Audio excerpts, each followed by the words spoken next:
नमस्कार मंडळी, श्री स्वामी समर्थ. कृपा सिंधू रहस्यगाथा या आपल्या हक्काच्या चॅनलमध्ये मी रेणुका तुमच्या सर्वांचं मनापासून स्वागत करते. आजचा दिवस तुम्हा सर्वांना सुखा समाधानाचा, आनंदाचा आणि भरभराटीचा जावो, हीच स्वामी समर्थ महाराजांच्या चरणी प्रार्थना करते आणि आजच्या व्हिडिओला सुरुवात करते.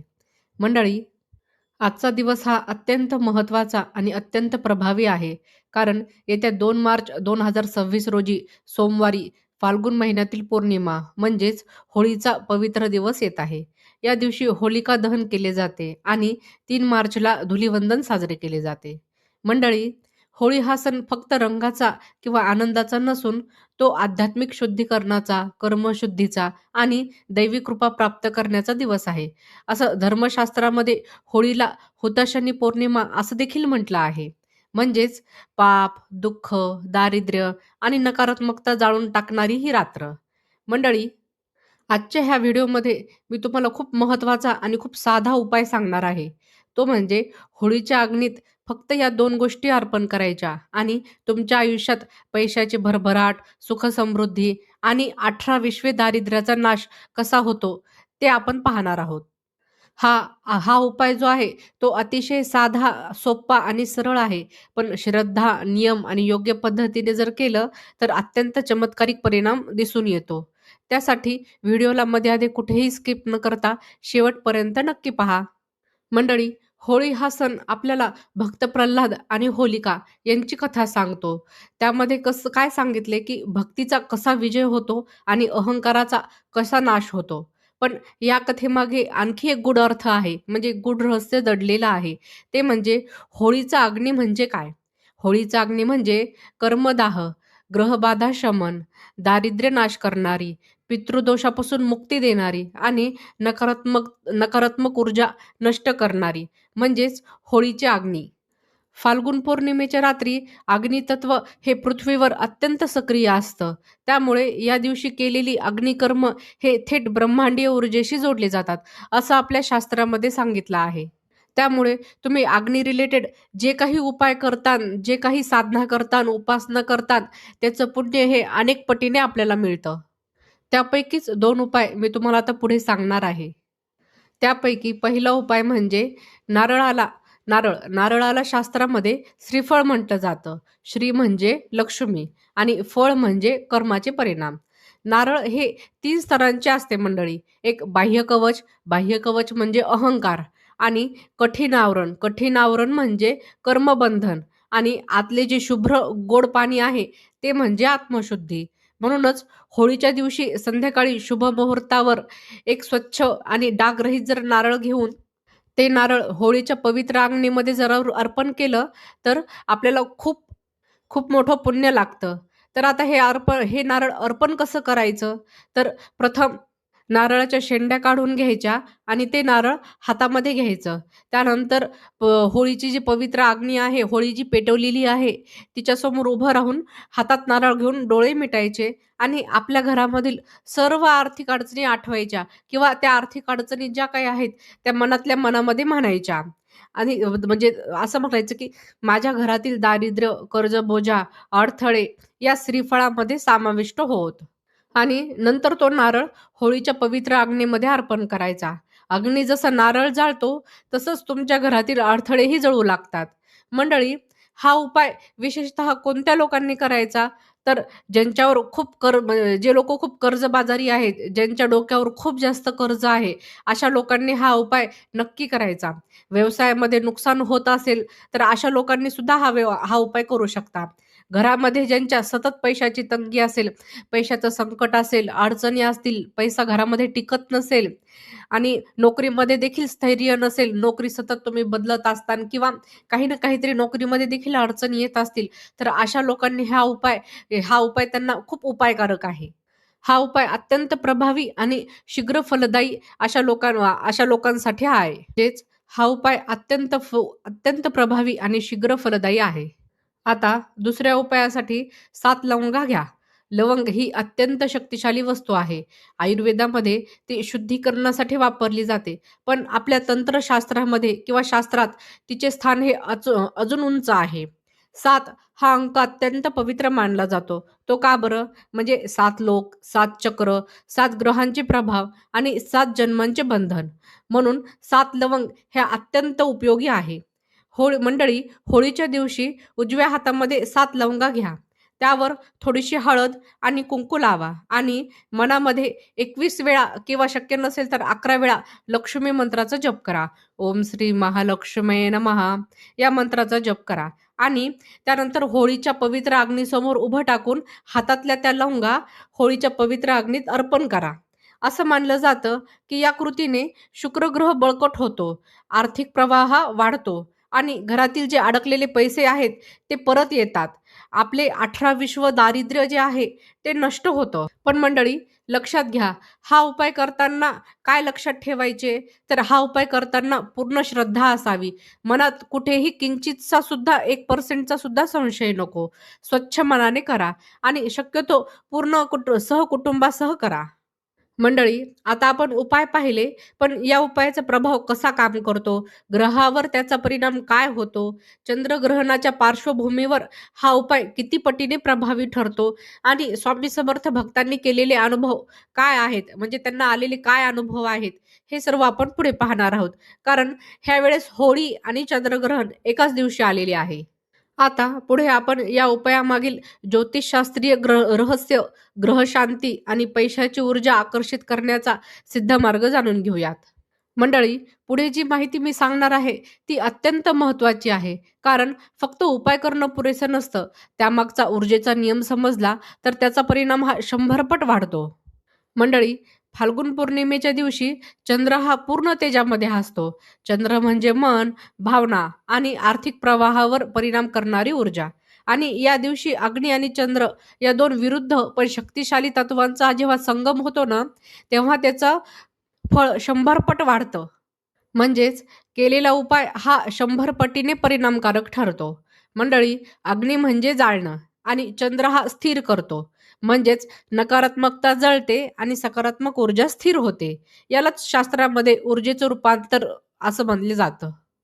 आता पाहूया, जर होळीच्या पवित्र अग्नीमध्ये नारळ टाकण्याचा उपाय केला, तर अग्नीमध्ये टाकल्यानंतर नेमकं काय घडतं? तर जसं आपण पाहिलं, नारळाला श्रीफळ म्हटलं जातं. श्री म्हणजे लक्ष्मी तत्व आणि लक्ष्मी म्हणजे केवळ पैसा नाही, तर ती संधी आहे, मान-सन्मान आहे, एक प्रकारचं स्थैर्य आहे आणि आपल्या मनाचं समाधान आहे.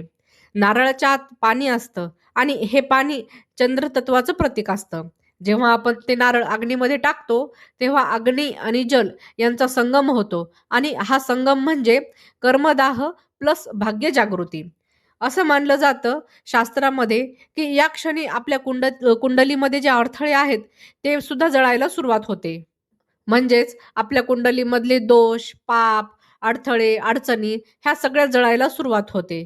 विशेषतः ज्यांच्या कुंडलीमध्ये राहू दोष आहे, केतूची बाधा आहे, अचानक येणाऱ्या आर्थिक समस्या आहेत आणि अडकलेले व्यवहार आहेत.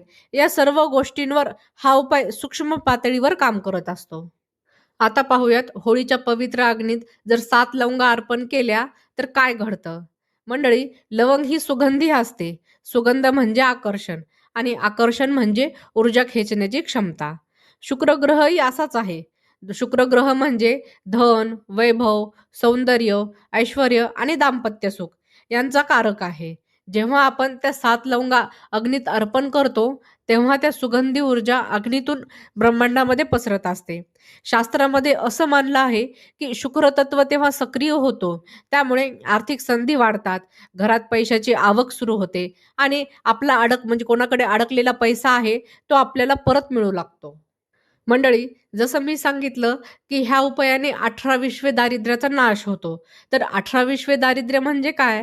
तर शास्त्रामध्ये 18 प्रकारचं दारिद्र्य सांगितलं आहे. दारिद्र्य म्हणजे फक्त पैशाची कमतरता नाही, तर दारिद्र्य म्हणजे मानसिक दारिद्र्य, आरोग्याचं दारिद्र्य, नात्यामध्ये तणाव, आत्मविश्वासाचा अभाव किंवा संधी न मिळणे, अशा प्रकारचे 18 दारिद्र्य आहेत.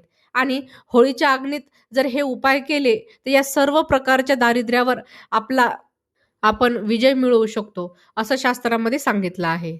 मंडळी, आता सर्वात महत्त्वाचा भाग म्हणजे उपाय करताना आपली मनस्थिती कशी असायला पाहिजे.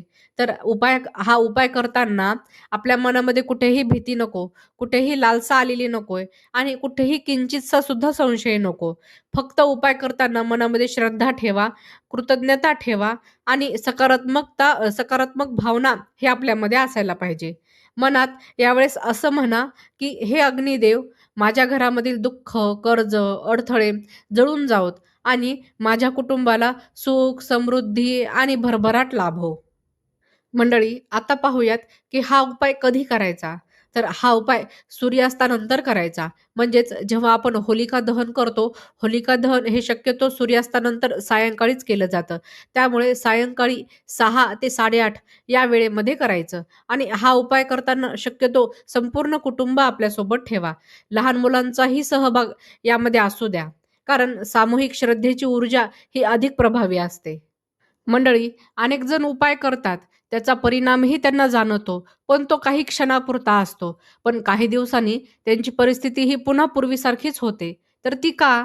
कारण आपण ऊर्जा निर्माण करतो, पण ती टिकवून ठेवत नाही. होळीच्या रात्री तुम्ही अग्नीमार्फत नकारात्मकता जाळली, पण पुढे काय करायचं सकारात्मक स्थिरतेसाठी, तर ते तुम्हाला माहितीच नाही. तर आता मी इथे तुम्हाला केलेल्या उपायाचा परिणाम कसा टिकवून ठेवायचा त्याच्याबद्दल माहिती सांगणार आहे. मंडळी, होळीच्या दुसऱ्याच दिवशी म्हणजे धुलिवंदनाला मुख्य दरवाजा स्वच्छ धुवा. गंगाजल किंवा साध्या पाण्यामध्ये हळद टाकून उंबरठ्यावर शिंपडा आणि उंबरठ्यावर थोडंसं कुंकू लावा. दरवाजा म्हणजे ऊर्जेचं प्रवेशद्वार. द्वार स्वच्छ असेल तरच लक्ष्मी घरामध्ये प्रवेश करते. हा उपाय केल्यानंतर सलग 7 दिवस संध्याकाळी एक चांगल्या तुपाचा दिवा आपल्या ईशान्य कोपऱ्यामध्ये लावा. शक्य झालं तर दाराच्या बाहेर उंबरठ्याजवळ लावला तरी देखील चालतो. दिवा म्हणजे अग्नीची सातत्यपूर्ण ऊर्जा. होळीच्या दिवशी तुम्ही जी अग्नी जागृत केली, आता त्या अग्नीची स्मृती जपण्यासाठी हा दिवा आवश्यक आहे. मंडळी, ह्या उपायाने लक्ष्मी प्राप्त करण्यासाठी पुढे 7 दिवस सलग अन्न बिलकुल वाया जाऊ देऊ नका आणि घरामध्ये उगाच उधळपट्टी करू नका. शक्य झालं तर एखाद्या गरजू व्यक्तीला अन्न दान करा. दान केल्याने ऊर्जा वाढते आणि दरिद्रता कमी होते. मंडळी, होळीनंतर येणारी जो पहिला शनिवार आहे, त्या शनिवारी पुन्हा 7 लवंगा घ्या. त्या देवासमोर ठेवा आणि हा ओम श्री नमः ह्या मंत्राचा 108 वेळा जप करा. यामुळे काय होतं, तर यामुळे शुक्र आणि चंद्र या ग्रहांचा समतोल राखला जातो आणि आपल्याकडे लक्ष्मी ही स्थिर राहते, आपले दारिद्र्य हे नष्ट होते. मंडळी, जसं भक्त प्रल्हाद यांची भक्ती अढळ होती, तसंच तुमचं मन स्थिर असावं आणि जसं होलिकाचा अहंकार जळून गेला, तसंच आपल्या मनातील शंका, भीती आणि न्यूनगंड जळायला हवेत. मंडळी, ह्या उपायाचा परिणाम कधी दिसून येतो? तर काहींना याचा परिणाम 11 दिवसात येतो, तर काहींना 21 दिवस लागतात, तर काहींना पुढील पौर्णिमेपर्यंत येतो. पण परिणाम हा श्रद्धेवर आणि सातत्यावर अवलंबून असतो. मंडळी, आतापर्यंत आपण पाहिलं, की उपाय कसा करायचा आणि तो केलेला उपाय याचा परिणाम टिकवण्यासाठी काय करायचं. पण आता जाणून घेऊयात, की हा उपाय कोणी करू नये किंवा उपाय करत असताना कोणत्या चुका पूर्णपणे टाळायच्यात आणि होळीच्या दिवशी म्हणायचा विशेष मंत्र ज्याने लक्ष्मी प्राप्त होते, हे आपण पाहूयात. पण तत्पूर्वी तुम्ही इथपर्यंत जर व्हिडिओ पाहिला असेल, तर कमेंटमध्ये नक्की लिहा, "माझ्या घरामध्ये लक्ष्मी स्थिर असो. जय लक्ष्मी माता." मंडळी, हा उपाय कोणी करू नये? तर अत्यंत संशयी मनाच्या लोकांनी हा उपाय करू नये. कारण जर मनामध्ये सतत विचार असेल, मनात सतत संशय असेल, तर ऊर्जा ही अर्धवट राहते आणि त्याचे परिणाम हे शून्य असतात. त्या उपायाचा काहीच फायदा आपल्याला मिळत नाही. आता हा उपाय इतर लोकांना नुकसान व्हावं म्हणून जे लोक करतात, त्यांनी हा उपाय करू नये. कारण त्याचा परिणाम आपल्याला काहीच दिसून येत नाही. हा उपाय फक्त सकारात्मक हेतूसाठी करावा. कोणाचं नुकसान, स्पर्धा, मत्सर या भावनेमधून करू नये. मंडळी, उपाय करताना कोणत्या चुका टाळायच्या? तर उपाय करताना तुटका किंवा खराब नारळ वापरू नका. नारळ हा स्वच्छ, पूर्ण आणि डागरहितच असायला पाहिजे. 7 पेक्षा जास्त किंवा कमी लवंगा टाकू नका. संख्या ही 7 अत्यंत महत्त्वाची आहे. त्यामुळे 7च लवंगा घ्यायच्यात. आता रागामध्ये किंवा भांडणानंतर लगेच उपाय करू नका. जर एखाद्याचे ह्या वेळेला भांडणं झाले असेल होळीच्या दिवशी किंवा होलिका दहनाच्या थोडं आधी, तर अशा लोकांनी लगेच उपाय करायचा नाही. आपलं मन जेव्हा शांत होईल एखाद्या तासानंतर, तेव्हा हा उपाय करायचा. हा उपाय करताना मोबाईल हा साईडला ठेवून द्यायचा. मोबाईलवर गप्पा मारत किंवा हसत-खेळत हा उपाय करू नका. हा आध्यात्मिक क्षण आहे. त्यामुळे शांततेत आणि मनामध्ये पूर्ण श्रद्धा ठेवूनच हा उपाय करायचा. मंडळी, होळीचा विशेष लक्ष्मी प्राप्ती मंत्र असा आहे. जेव्हा नारळ आणि 7 लवंगा अर्पण करण्यापूर्वी हा मंत्र 11 वेळा म्हणायचा. ओम श्रीं ह्रीं क्लीं महालक्ष्म्ये नमः. ह्या मंत्राच्या उच्चाराने लक्ष्मी तत्व सक्रिय होते. शुक्र आणि चंद्र ह्या ग्रहांचं संतुलन राखलं जातं आणि आपले आर्थिक अडथळे कमी होतात. मंत्र म्हणताना अग्नीकडे शांत पहा, म्हणजे होळीचा जो अग्नी आहे त्याकडे शांत पाहायचं आणि डोळे मिटून आपल्या घराची घर समृद्ध झालं आहे, अशी कल्पना करायची. जसं भक्त प्रल्हाद यांची भक्ती अग्नीतून सुरक्षित बाहेर आली आणि होलिकाचा अहंकार जळून खाक झाला, तसंच तुमच्या आयुष्यामधील दारिद्र्य, कर्ज, दुःख आणि मानसिक ताणतणाव हे जळून जावोत आणि तुमच्या आयुष्यात सुख समृद्धी नांदो. मंडळी, हा उपाय म्हणजे कुठलीही जादू नाही, कुठलंही तंत्र-मंत्र नाही. तो ऊर्जा बदलण्याचा मार्ग आहे. जर तुम्ही मेहनत करत असाल, प्रामाणिक असाल आणि सकारात्मक विचार करत असाल, तर हा उपाय तुमच्या प्रयत्नांना यश नक्कीच देईल. पण फक्त उपाय करून प्रयत्न सोडले, तर परिणाम हा अर्धवट राहतो. त्यामुळे होळीच्या त्या पवित्र अग्नीसमोर हात जोडून म्हणा, "हे अग्निदेवा, माझ्या घरामधील 18 प्रकारचे दारिद्र्य नष्ट होवोत. माझ्या कुटुंबाला आरोग्य, आनंद आणि समाधान आणि पैशाची सतत वाढ हो."